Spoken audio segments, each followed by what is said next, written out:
Abrégé de psychanalyse, Sigmund Freud, troisième partie, chapitre 8, l'appareil psychique et le monde extérieur.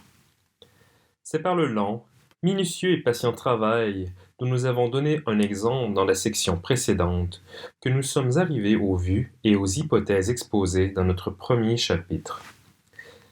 Cédons maintenant à l'attention de jeter un coup d'œil sur les progrès que ce travail nous a permis de réaliser et examinons quelles voies nouvelles s'ouvrent désormais devant nous. Une chose peut nous surprendre, c'est d'avoir été aussi souvent contraints de nous aventurer au-delà des limites de la psychologie. Les phénomènes que nous avons étudiés ne sont pas uniquement d'ordre psychologique, ils ont également un aspect organique et biologique. D'où il s'ensuit que, dans nos efforts pour édifier la psychanalyse, nous avons aussi réalisé d'importantes découvertes en biologie, tout en nous voyant obligés d'émettre quelques hypothèses relatives à cette dernière science. Toutefois, ne quittons pas pour le moment le domaine de la psychologie. Nous avons reconnu qu'il était impossible d'établir scientifiquement une ligne de démarcation entre les états normaux et anormaux. Ainsi, toute distinction, en dépit de son importance pratique, ne peut avoir qu'une valeur conventionnelle.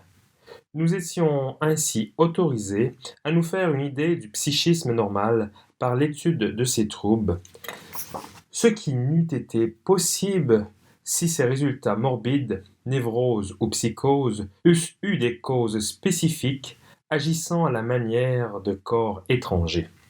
L'étude du trouble passager qui survient pendant le sommeil, trouble inoffensif et dont le rôle est même utile, nous a donné la clé des maladies psychiques permanentes et dangereuses. Nous affirmons que la psychologie de la conscience n'était pas capable d'éclairer le fonctionnement normal de l'esprit que d'expliquer le rêve.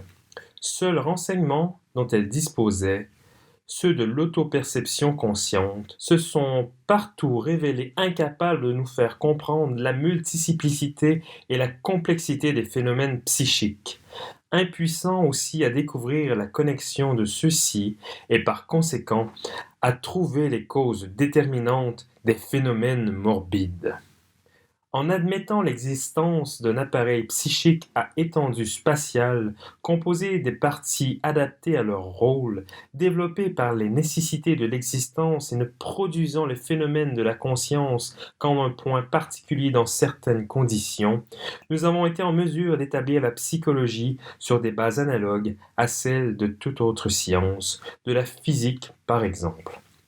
Dans notre domaine scientifique, comme dans tous les autres, il s'agit de découvrir derrière les propriétés, les qualités, directement perçues de l'objet, quelque chose d'autre qui dépend moins des particularités de nos organes sensoriels et qui se rapproche davantage de ce qu'on suppose être l'état de choses réelles. Certes, nous n'espérons pas atteindre ce dernier puisque nous sommes évidemment obligés de traduire toutes nos déductions dans le langage même de nos perceptions. Des avantages dont il nous est à jamais interdit de nous libérer. Mais c'est là justement que l'on reconnaît la nature et la limitation de notre science. Tout se passe comme si, parlant de science psychique, nous disions, en supposant que notre vue soit assez perçante, nous découvririons qu'un corps en apparence solide est constitué de particules de telle ou telle forme, ou de telle ou telle dimension, situées par rapport les unes aux autres de telle ou telle façon. C'est ainsi que nous cherchons à augmenter le plus possible, par des moyens artificiels, le rendement de nos organes sensoriels. Toutefois, il convient de se dire que tous ces efforts ne modifient en rien le résultat final. La réalité demeurera à jamais inconnaissable. Le bénéfice qu'apporte le travail scientifique par rapport à nos perceptions sensorielles primaires, c'est la découverte de connexions et d'interdépendances présentes dans le monde extérieur qui peuvent, de façon plus ou moins fidèle, se reproduire ou se refléter dans le monde intérieur de notre pensée. Cette connaissance nous permet de comprendre certains phénomènes du monde extérieur, de les prévoir et parfois de les modifier. C'est de la même façon que nous procédons en psychanalyse. Nous avons pu découvrir certains procédés techniques qui nous permettent de combler les lacunes qui subsistent dans les phénomènes de notre conscience, utilisant donc nos méthodes techniques comme les physiciens se servent de l'expérimentation. Nous inférons ainsi l'existence d'une quantité de processus en eux-mêmes inconnaissables. Nous insérons ensuite ceux-ci parmi les processus dont nous sommes conscients. Quand par exemple nous déclarons ici est intervenu un souvenir inconscient, nous voulons dire qu'il s'est produit quelque chose que nous ne concevons pas, mais qui, s'il était parvenu jusqu'à notre conscience, ne se pourrait décrire que de telle ou telle façon. Certes, le droit de tirer de pareilles conclusions, de pratiquer de semblables interpolations, de postuler leurs exactitudes reste, en chaque cas particulier, soumis à la critique. Avouons-le, il est souvent très difficile d'aboutir à une décision, ce qui d'ailleurs se traduit par de nombreux désaccords entre les psychanalystes. C'est la nouveauté du problème qui en est en partie responsable, c'est-à-dire le manque d'entraînement. Toutefois, il n'est que juste d'en accuser aussi un facteur particulier inhérent à cette matière. En psychologie, en effet, il n'est pas toujours question, comme en physique, de matière qui n'éveille qu'un froid intérêt scientifique. Il ne convient pas de s'étonner outre mesure de voir, par exemple, une analyste femme insuffisamment convaincue de l'intensité de son désir du pénis, sous-estimer l'importance de ce facteur chez ses patientes. Cependant, ces sources d'erreurs issues d'une équation personnelle n'ont, tout compte fait, que peu d'importance. Lorsqu'on ouvre quelques vieux précis de microscopie, on est stupéfait de voir quelles exigences étaient imposées aux personnes qui se servaient de cet instrument à l'époque où il s'agissait encore d'une technique nouvelle. Aujourd'hui, il n'est plus question de tout cela. Nous n'entreprendrons pas de donner ici un tableau complet de l'appareil psychique et de ses fonctions. Si d'ailleurs nous le tentions, nous serions gênés par le fait que la psychanalyse n'a pas encore eu le temps d'étudier avec une égale attention chacune de ses fonctions. Contentons-nous de reprendre dans le détail les indications données dans notre première section. Donc, le noyau de notre être est situé dans le ténébreux ça, qui ne communique pas directement avec le monde extérieur et que nous n'arrivons à connaître que par l'entremise d'une autre instance psychique. Les pulsions organiques agissent à l'intérieur du ça et résultent elles-mêmes de l'union en proportion variable de deux forces primitives, l'éros et la destruction. Des pulsions se différencient les unes des autres et leur relation avec les organes ou les systèmes d'organes. Leur seul but est de satisfaire au moyen de modifications de ces organes, modifications qu'elles obtiennent grâce à l'aide d'objets extérieurs. Toutefois, une satisfaction immédiate et inconsidérée comme celle qu'exige le ça risquerait souvent de provoquer de dangereux conflits avec l'extérieur et d'entraîner la perte de l'individu. Le ça ne se soucie nullement d'assurer le lendemain et ignore l'angoisse. Il serait peut-être plus correct de dire que, capable d'engendrer les éléments du sentiment d'angoisse, il ne peut s'en servir. Les processus qui intéressent ces présumés éléments psychiques du ça, ou qui se déroulent entre eux, processus primaires, diffèrent beaucoup de ceux que la perception consciente nous a rendus familiers au cours de notre vie intellectuelle et affective. En outre, les restrictions critiques de la logique n'influencent nullement ce qui se passe dans le ça. La logique, en effet, rejette une partie de ces processus, les jugeant nuls et tend même à les supprimer. Le ça, coupé du monde extérieur, a son propre univers de perception. Il ressent avec une extraordinaire acuité certaines modifications à l'intérieur de lui-même, en particulier les variations de tension de ses pulsions, variations qui deviennent conscientes en tant qu'impression de la série plaisir-déplaisir. Certes, il est malaisé de déterminer par quelle voie et à l'aide de quels organes sensoriels terminaux ces perceptions se produisent, mais une chose semble certaine. Les autoperceptions, impressions synesthésiques et impressions de plaisir-déplaisir régissent despotiquement le cours des phénomènes à l'intérieur du ça. Le ça obéit à l'inexorable principe de plaisir, mais il n'est pas seul à agir de la sorte. L'activité des autres instances psychiques réussit, semble-t-il, à modifier mais non à supprimer le principe de plaisir, et une autre question d'une importance théorique capitale n'a pas encore été résolue. Quand et comment ce principe peut-il être surmonté? En considérant qu'il exige la diminution et peut-être même finalement la disparition des tensions provoquées par le besoin, c'est-à-dire le nirvana, nous n'abordons la question non encore élucidée des relations entre les principes de plaisir et les deux forces primitives, l'éros et la pulsion de mort. L'autre instance psychique, le moi, nous semble plus connaissable et nous pensons nous reconnaître nous-mêmes avec plus de facilité. Elle s'est développée à partir de la couche corticale du ça qui, aménagée pour recevoir et écarter les excitations, se trouve en contact direct avec l'extérieur, la réalité. Prenant soin de son départ dans la perception consciente, le moi soumet son influence des domaines toujours plus vastes, des couches toujours plus profondes du ça, toutefois continuant à dépendre du monde extérieur. Il porte la marque indélébile de son origine, une sorte de Made in Germany, pour ainsi dire. Au point de vue psychologique, sa fonction est d'élever les processus du ça à un niveau dynamique plus élevé, peut-être en transformant de l'énergie libre mobile en énergie liée, celle de l'état préconscient. Le rôle constitutif du moi consiste à intercaler entre l'exigence pulsionnelle et l'acte propre à satisfaire cette dernière, une activité intellectuelle qui, une fois bien considéré l'état de choses présent et les expériences passées, s'efforce au moyen d'essais expérimentaux de peser les conséquences de la ligne de conduite envisagée. C'est ainsi que le moi parvient à décider si l'entreprise projetée peut aboutir à une satisfaction, s'il convient de la remettre à plus tard, ou si l'exigence pulsionnelle ne doit pas être purement et simplement réprimée parce que trop dangereuse. Principe de réalité.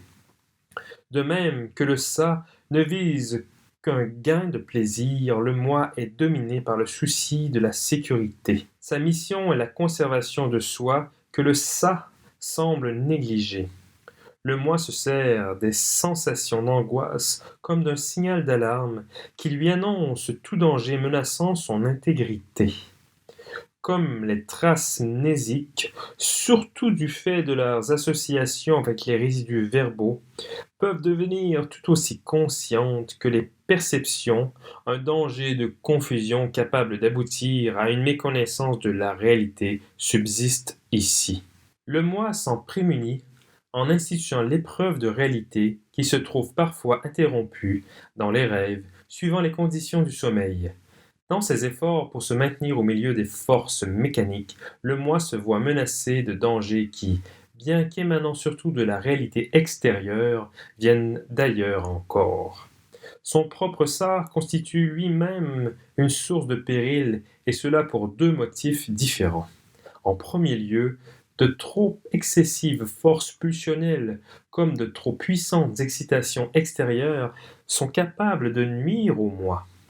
Il est vrai que ces forces internes ne peuvent l'anéantir, mais elles risquent de détruire son organisation dynamique particulière et le ramener à n'être plus qu'une fraction du ça. En second lieu, l'expérience a pu enseigner au moi que la satisfaction d'une exigence pulsionnelle non insupportable en soi pourrait cependant susciter une réaction dangereuse du monde extérieur, de sorte que c'est alors l'exigence pulsionnelle même qui se meut en danger. C'est donc sur deux fronts que le moi doit lutter. Il lui faut défendre son existence à la fois contre un monde extérieur qui menace de le détruire et contre un monde intérieur bien trop exigeant.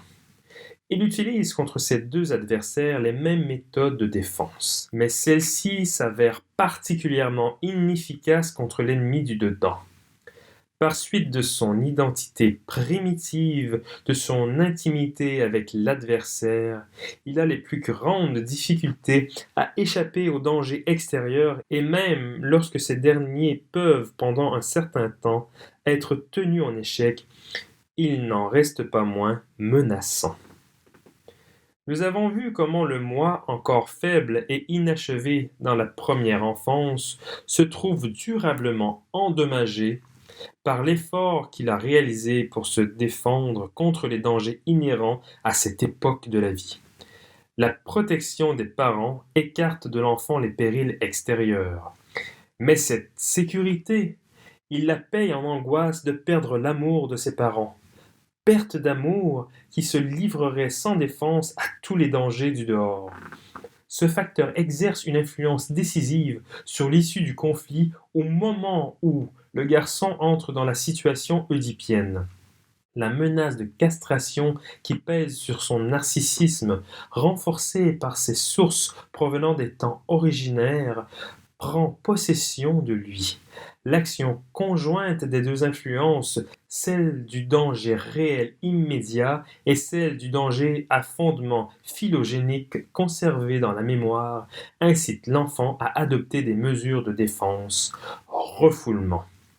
Cette défense, quoique provisoirement efficace, se révèle inadéquate au moment où une réactivation de la sexualité vient renforcer les exigences pulsionnelles antérieurement repoussées. Du point de vue biologique, nous dirons que le moi tente de surmonter les excitations de la première période de sexualité, à une époque où son immaturité ne peut le mener qu'à un échec. Le fait que le développement du moi se laisse distancer par le développement libidinal est, à nos yeux, la condition essentielle des névroses. Comment alors n'en pas déduire que les névroses pourraient être évitées si l'on épargnait au moi infantile cette épreuve, c'est-à-dire si on laissait s'épanouir librement la sexualité de l'enfant, comme c'est le cas chez bien des peuples primitifs. Il se peut que l'étiologie des troubles névrotiques soit plus complexe que nous ne le disons ici. Si tel est le cas, du moins, avons-nous fait ressortir une partie essentielle du nœud étiologique. N'oublions pas, non plus, les influences phylogéniques qui présentent quelque part dans le ça, sous une forme que nous ne connaissons pas encore, agissent plus fortement dans la prime enfance qu'à toute autre époque sur le moi. D'autre part, nous pressentons qu'une aussi précoce tentative d'endiguer la pulsion sexuelle et une telle partialité du jeune moi en faveur du monde extérieur par rapport au monde intérieur, partialité qui découle d'ailleurs de l'interdiction subie par la sexualité infantile, doivent forcément se répercuter sur le développement culturel ultérieur des individus. Les exigences pulsionnelles auxquelles les satisfactions directes sont refusées, se voyant contraintes de s'engager dans d'autres voies où elles trouvent les satisfactions substitutives, peuvent, ce faisant, être désexualisées et relâcher les liens qui les rattachent au but pulsionnel primitif. Concluons-en qu'une grande partie de notre trésor de civilisation si hautement prisé s'est constituée au détriment de la sexualité et par l'effet d'une limitation des pulsions sexuelles. Nous avons inlassablement répété que le moi doit son origine, aussi bien que ses plus importants caractères acquis, à ses relations avec le monde extérieur. Nous sommes donc prêts à admettre que les états pathologiques du moi, ceux où il se rapproche à nouveau le plus du ça, se fondent sur la cessation ou le relâchement des rapports extérieurs. Un fait le confirme. L'expérience clinique montre qu'il y a, au déclenchement d'une psychose, deux motifs déterminants. Ou bien la réalité est devenue intolérable, ou bien les pulsions ont subi un énorme renforcement, ce qui, étant donné les exigences rivalisantes du ça et de l'extérieur, doit avoir sur le moi des effets analogues.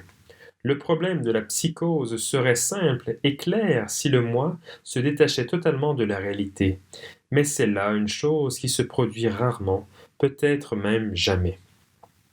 Même quand il s'agit d'états aussi éloignés de la réalité du monde extérieur que les états hallucinatoires confusionnels à Mantia, les malades, une fois guéris, déclarent que dans un recoin de leur esprit, suivant leur expression, une personne normale s'était tenue cachée, laissant se dérouler devant elle, comme un observateur désintéressé, toute la fantasmagorie morbide. Avons-nous le droit de penser que les choses se passent toujours ainsi? Je ne sais, mais j'ai sur d'autres psychoses moins tapageuses des renseignements analogues.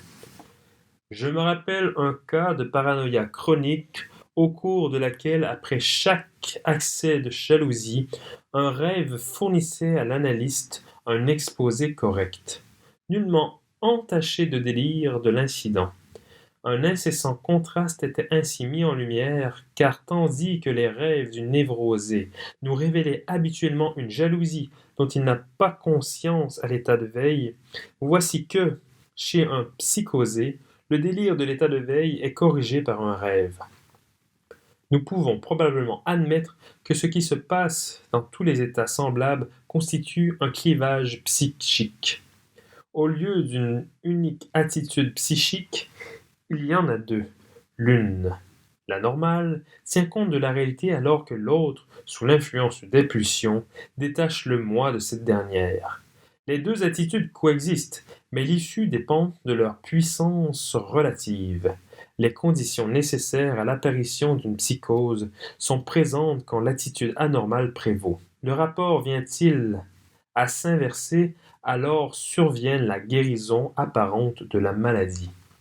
En réalité, les idées délirantes n'ont fait que réintégrer l'inconscient. D'ailleurs, de nombreuses observations nous permettent d'affirmer que le délire préexistait bien longtemps avant de se manifester. Nous disons donc que dans toute psychose existe un clivage du moi, et si nous tenons tant à ce postulat, c'est qu'il se trouve confirmé dans d'autres états plus proches des névrosés, et finalement dans ces dernières aussi. Je m'en suis d'abord moi-même convaincu en ce qui concerne les cas de fétichisme. Cette anomalie, qu'on peut ranger parmi les perversions, se fonde, on le sait, sur le fait que le patient, il s'agit presque toujours d'un homme, se refuse à croire au manque de pénis de la femme, ce manque lui étant très pénible parce qu'il prouve la possibilité de sa propre castration. C'est pourquoi il oppose un déni à sa propre perception sensorielle qui lui a permis de constater que la femme est dépourvue de pénis, et il s'accroche à la conviction opposée. Mais la perception, bien que déniée, n'en a pas moins agi sur le sujet. Malgré tout, n'ose prétendre qu'il a vraiment vu un pénis. Que va-t-il faire alors? Il choisit quelque chose d'autre, une partie du corps, un objet auquel il attribue le rôle de pénis, dont il ne peut se passer. En général, il s'agit d'une chose que le fétichiste a vue au moment où il regardait les organes génitaux féminins ou d'un objet susceptible de se substituer symboliquement au pénis. Il serait toutefois inexact de considérer comme un clivage du moi le processus qui accompagne le choix d'un fétiche. Il s'agit là d'un compromis formé à l'aide du déplacement analogue à ceux que le rêve nous a rendus familiers. Mais nos observations ne s'arrêtent pas là. Le sujet s'est créé un fétiche afin de déduire toute preuve de la possibilité de castration et pour échapper ainsi à l'angoisse de castration. Si, comme d'autres créatures vivantes, la femme possède un pénis, il n'y a plus lieu de craindre que votre propre pénis vous soit enlevé. Mais en fait, on trouve chez certains fétichistes une angoisse de castration semblable à celle des non-fétichistes et qui engendre chez eux des réactions analogues. C'est donc que leur comportement révèle deux opinions contradictoires. D'une part, en effet, on les voit dénier la perception qui leur a montré le défaut de pénis chez la femme. D'autre part, ils reconnaissent ce manque dont ils tirent de justes conséquences. Ces deux attitudes persistent tout au long de la vie sans s'influencer mutuellement. N'est-ce pas là ce que l'on peut qualifier de clivage du moi? Cet état de choses nous permet également de comprendre pourquoi le fétichisme ne s'est souvent que partiellement développé. Il ne détermine pas totalement le choix objectal, mais autorise dans une plus ou moins large mesure un comportement sexuel normal. Parfois même son rôle reste modeste et peut n'être qu'esquissé. Le fétichiste ne réussit jamais parfaitement à détacher son moi de la réalité extérieure. Gardons-nous de penser que le fétichisme constitue un cas exceptionnel de clivage du moi. Non, mais il nous offre une excellente occasion d'étudier ce phénomène. Revenons au fait que le moi infantile, sous l'emprise du monde réel, se débarrasse par le procédé de refoulement des exigences pulsionnelles réprouvées. Ajoutons maintenant que le moi, durant la même période de vie, se voit souvent obligé de lutter contre certaines prétentions du monde extérieur ressenties comme pénibles et se sert, en pareille occasion, du procédé du déni pour supprimer les perceptions qui lui révèlent ses exigences. De semblables dénis se produisent fréquemment et pas uniquement chez les fétichistes. Partout où nous sommes en mesure de les étudier, ils apparaissent comme des demi-mesures, comme des tentatives imparfaites pour détacher le moi de la réalité. Le rejet est toujours doublé d'une acceptation. Deux attitudes opposées, indépendantes l'une de l'autre, s'instaurent dans ce qui aboutit à un clivage du moi. Ici encore, l'issue doit dépendre de celle des deux qui disposera de la plus grande intensité. Le clivage du moi, tel que nous venons de le décrire, n'est ni aussi nouveau ni aussi étrange qu'il pourrait d'abord paraître. Le fait qu'une personne puisse adopter, par rapport à un comportement donné, deux attitudes psychiques différentes, opposées et indépendantes l'une de l'autre, est justement un caractère général des névroses, mais il convient de dire qu'en pareil cas, l'une des attitudes est le fait du moi, tandis que l'attitude opposée, celle qui est refoulée, émane du ça. La différence entre les deux cas est essentiellement d'ordre topique ou structural, et il n'est pas toujours facile de décider à laquelle des deux éventualités on a affaire dans chaque cas particulier. Toutefois, elles ont un caractère commun important. En effet, que le moi, pour se défendre d'un danger, dénie une partie du monde extérieur, ou qu'il veuille repousser une exigence pulsionnelle de l'intérieur, sa réussite en dépit de tous ses efforts défensifs n'est jamais totale, absolue.